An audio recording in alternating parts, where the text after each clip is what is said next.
Assalamualaikum warahmatullahi wabarakatuh. Oke, video kali ini akan membahas tentang ruang lingkup vektor pada bangun ruang atau dimensi 3. Nah, kalau di video sebelumnya itu ruang lingkup dan pengertian vektor pada dimensi 2 atau pada bidang datar. Kalau yang ini ruang lingkup vektor pada bangun ruang. Nah, kita mulai dari yang kayak gimana sih vektor dalam ruang itu? Nah, vektor dalam ruang dinyatakan dengan, misalkan di sini ada vektor P. Kemudian kalau di bidang datar atau pada bidang itu dituliskannya x, y aja kan? Atau di bidang kartesiusnya itu ada sumbu x dan sumbu y, maka ada variabel x, ada komponen x dan komponen y. Nah, sedangkan di dalam sedangkan vektor dalam ruang itu komponennya ada 3, ada komponen x, y, dan z. Jadi ditambahkan dengan komponen z. Jadi kalau dituliskan itu x1, y1, dan z1 gitu. Nah, kalau dituliskan dalam notasi vektor, notasi kayak gini, jadinya x1i satuan vektor ditambah y1j satuan vektor ditambah z1k satuan vektor. Nah, kalau digambarkan dalam koordinat kartesius atau kartesian, dia sumbunya terdiri dari 3 sumbu. Ada sumbu x yang ke kanan dan ke kiri, kemudian ada sumbu y yang ke atas ke bawah, dan sumbu z yang ke depan dan ke belakang gitu. Nah, misalkan di sini ada titik x, y, z, di mana titik ini titik P, di mana titik itu terdiri dari x, y, z. Nah, ruas garis vektor yang ini dari titik 0 ke titik P nih menggambarkan vektor P, di mana dia terdiri dari komponennya ada x, y, z dan titiknya x, y, z gitu.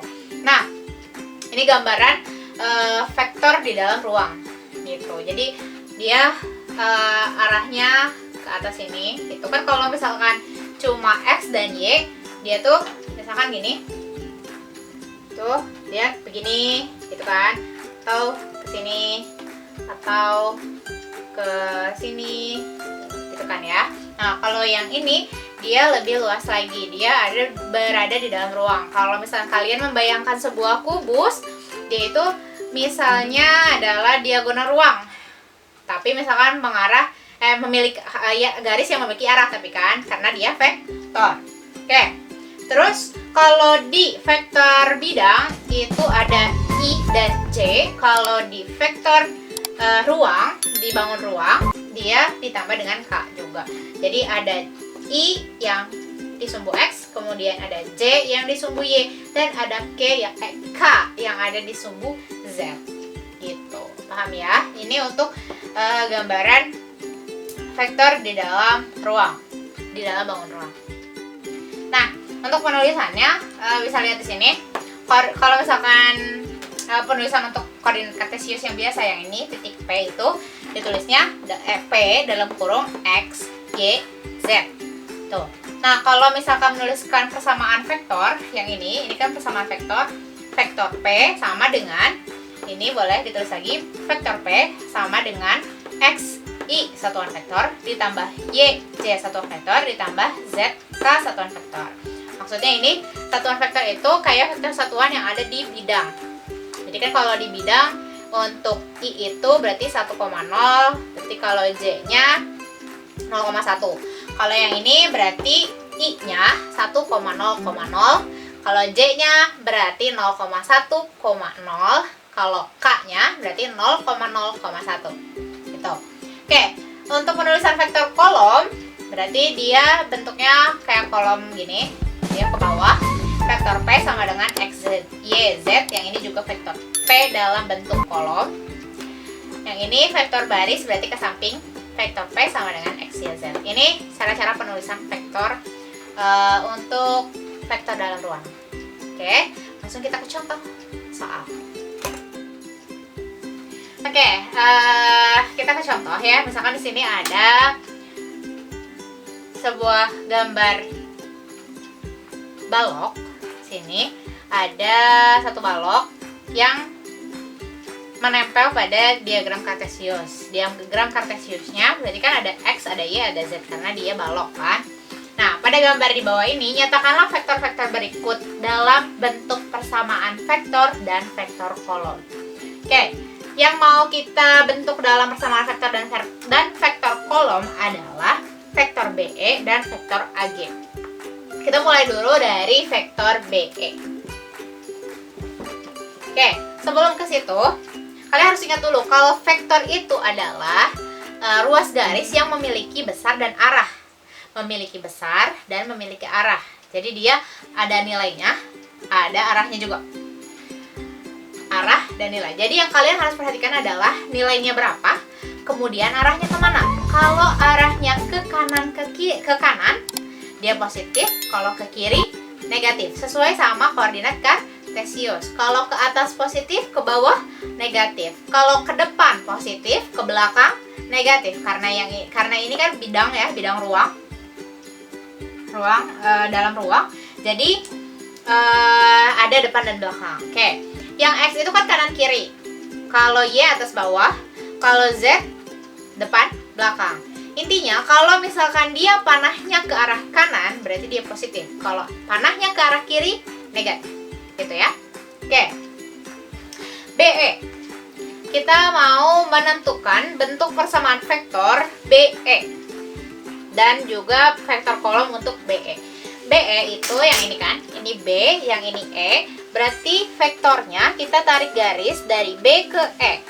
B itu sebagai titik pangkal atau titik awalnya, kemudian E adalah titik ujungnya, berarti panahnya ada di E. Maaf nggak lurus ya, anggap aja lurus. Set, gitu. BE. Nah, kita mau menentukan persamaan vektor untuk vektor BE. Nah, gimana caranya? Nah, ini kan sebenarnya udah ada besaran setiap garisnya kan. Yang ini CB itu 2, berarti OA juga 2, DE juga 2, FG juga 2. CG ini panjangnya 4, BF juga 4, AE 4, OD juga 4. Karena mereka panjangnya pasti sama. Kalian pasti tahu kan bentuk balok kayak apa. Oke. Di sini tertulisnya DG itu 3, berarti EF juga 3, AB juga 3, OC juga 3. Sekarang karena nilainya sudah ada, berarti kita tinggal memperhatikan arahnya kemana. Oke, karena kita mau menentukan BE ini, kalau misalkan kita ingat cara menentukan vektor sebuah vektor itu, BE ini bisa didapat dari vektor BA ditambah vektor AE. Ingat? Jadi ke sini dulu, yang ini sama. Jadi kalau misalkan ada vektor BA sama vektor AE dijumlahkan, dia menghasilkan vektor BE. Ingat penjumlahan vektor. Jadi vektor BE sama dengan vektor BA ditambah vektor AE. Jadi BE. Yang A-nya sama-sama kan? Tuh. Oke. Kita tahu kalau BA itu panjangnya 3. Tapi karena dia arahnya ke kiri, maka jadi positif atau negatif? Negatif. Oke, sini tulis dulu ya. BA itu panjangnya sama kayak DG.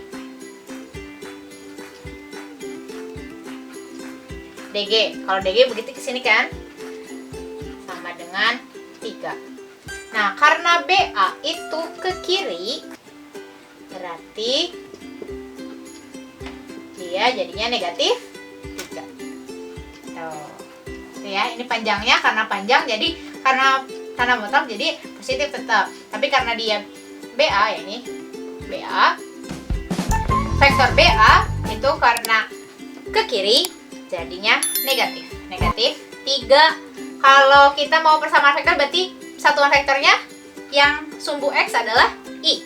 Jadi min 3I. Lanjut ke AE.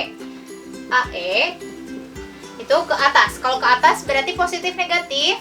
Positif ke atas positif, karena positif terus berarti kan sama kan? AE itu panjangnya sama kayak CG, 4 ya. Berarti 4. Kalau Y itu berarti satuan vektornya J. Jadi 4J. Tuh. Maka BE tuh, vektor BE sama dengan ini kan, BA. Vektor BA ditambah vektor AE sama dengan min 3I ditambah 4J. Itu paham ya? Oke, ini untuk yang persamaan vektor. Yang ini. Kalau yang vektor kolom, berarti dia bentuknya begitu. Gini kan? Tinggal tulis yang di I itu yang paling atas karena X kan. Yang Y atau yang J, satuannya J itu di tengah, 4. Terus bawahnya gimana? Karena dia nggak ada, berarti dia kayak sama aja kayak dikali 0.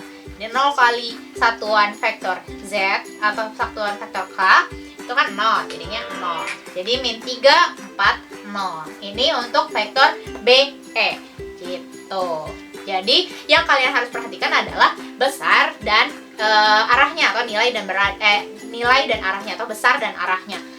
Cukup perhatikan itu. Kalau misalkan lihat ke kanan, ke kiri, ke atas, ke bawah, ke depan, ke belakang. Oke, lanjut yang B. Yang B ini kita akan mencari bentuk persamaan vektor AG.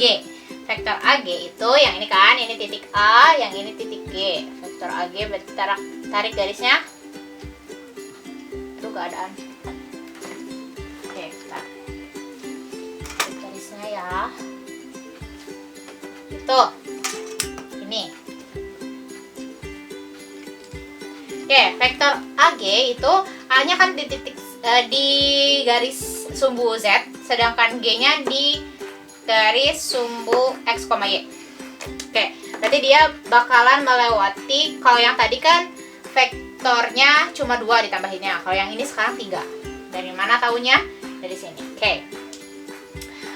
Kan kita titik pangkalnya di sini. Terus kita tarik garis ke sini dari A ke B. Oke, hitung aja gak apa ya. A ke B gitu. Terus BF, terus FG.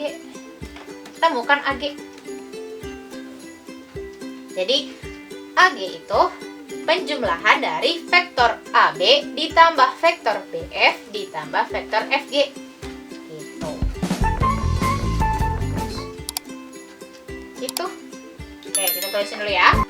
Vektor AG tuh sama dengan vektor AB